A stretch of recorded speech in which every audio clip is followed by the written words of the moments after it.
So what do you understand by phimosis? Phimosis is when the prepuce cannot be retracted from the glans penis. So how is it? So if this is the penis, so here we have the prepucial skin. So this is the glans penis. So the prepucial skin should be retracted, can be retracted back, and the glans penis can be exposed. So when the prepucial skin cannot be retracted back, then it is known as phimosis. What is paraphimosis? Paraphimosis is when the prepucial skin which is retracted back and the glans penis is exposed. Now the prepucial skin has to be retracted to its original position, but it is such that we cannot retract it back to the original condition. That condition is known as paraphimosis. This is much more dangerous than the phimosis, because once this has been retracted back, then it forms a ring kind of over the penis. So when it cannot be retracted and covers the glans penis, that ring can form a constriction and it can compromise the blood supply to the penis. Therefore, compared to phimosis, paraphimosis is much more dangerous. The phimosis is that which cannot be retracted. Paraphimosis is that which cannot be brought back to its original position. So when it cannot be retracted back, then it is known as paraphimosis. What do you understand by cryptorchidism? Cryptorchidism is the testis, instead of being present in the scrotum, it is present in the abdominal cavity itself. So that is known as cryptorchidism. According to US, so here the cryptorchidism has to be brought back to the testis. That is, surgery has to be done when the child is less than 6 months. Each country the criteria differs, so I would like you to check your criteria. So what happens if the testis is present inside in the abdominal cavity itself?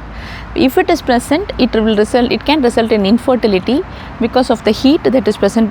Body is the heat, the person becomes infertile, and it can also give rise to testicular cancer. Therefore, the earlier it has been brought back to testis, earlier the testis is brought back to the scrotum, the better it is. What do we understand by torsion of the testis? Torsion of the testis is, the testis is over here. The testis undergoes torsion. Why? This is because there is a fibrous structure which connects the testis to the scrotum, and when that fibrous structure is not properly anchoring both, then it can result in torsion of the testis. But there is another condition which is known as torsion of the appendix of the testis. Where is the appendix? The appendix is present on top of the testis. This is known as the appendix of the testis. So when this appendix of the testis undergoes torsion, then it will also result in a painful testicular condition, and on gross examination, when you visualize it, you can find a blue dot on top of the testis. So the blue, that area where the appendix of the testis is supposed to be present, that when it has undergone torsion, it appears as a blue dot. Now what do we understand by Peyronnies disease? Peyronnies disease is in the tunica albuginea, that is in the penis. In the tunica albuginea, there is this fibrous structure which is present in the tunica albuginea. Because of this fibrous structure, the penis has an abnormal curvature. The penis is curved in this way. So what is the defect over here? There is just the abnormal curvature. Unless it produces any functional impairment, Peyronnies disease is not a problem at all. What is priapism? Priapism is when there is painful erection for more than 4 hours. Then we call it as priapism. 4 hours. So for whom are more prone for priapism? 2 conditions. Those who have sickle cell disease, they are more prone for priapism, as well as those who take phosphodiesterase inhibitors like sildenafil. They are also more prone for priapism. What is the treatment? Why does the priapism happen? Why does the erection stays for that long? It is mainly because of abnormal blood pooling in the penis, right? So the treatment is vasoconstrictors, so that the blood vessels are constricted and the blood pooling stops. So what vasoconstrictors? Alpha 1 agonists like phenylephrine. That is the treatment. Okay, let's move on to some more conditions. What is a hydrocele?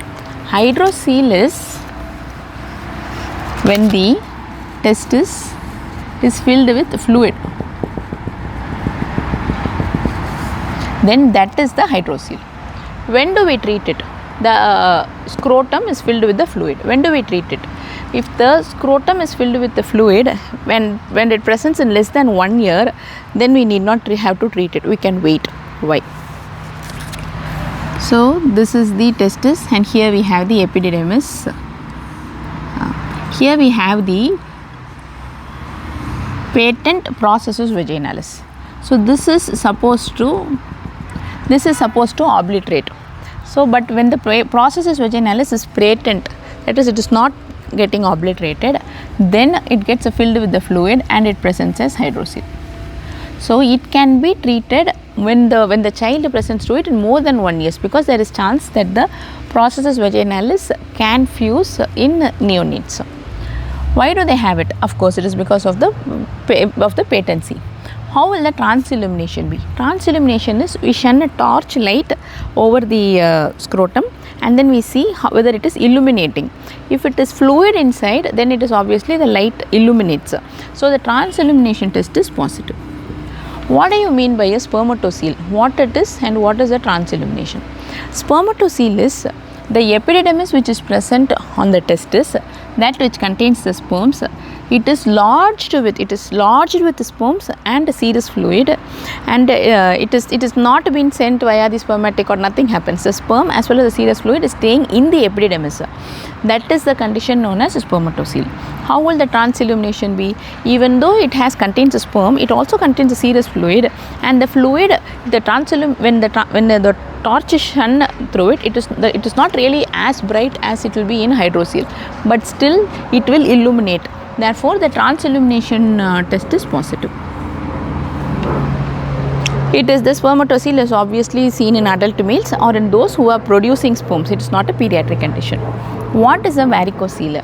Varicocele is the dilatation of the pampiniform plexus of veins. So where do we have the pampiniform plexus of veins?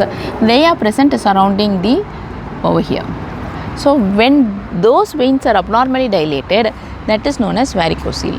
It is most commonly called as bag of worms. This is a term which is colloquially called because of the structure that we feel. How will the presentation be? They will be presenting with sagging,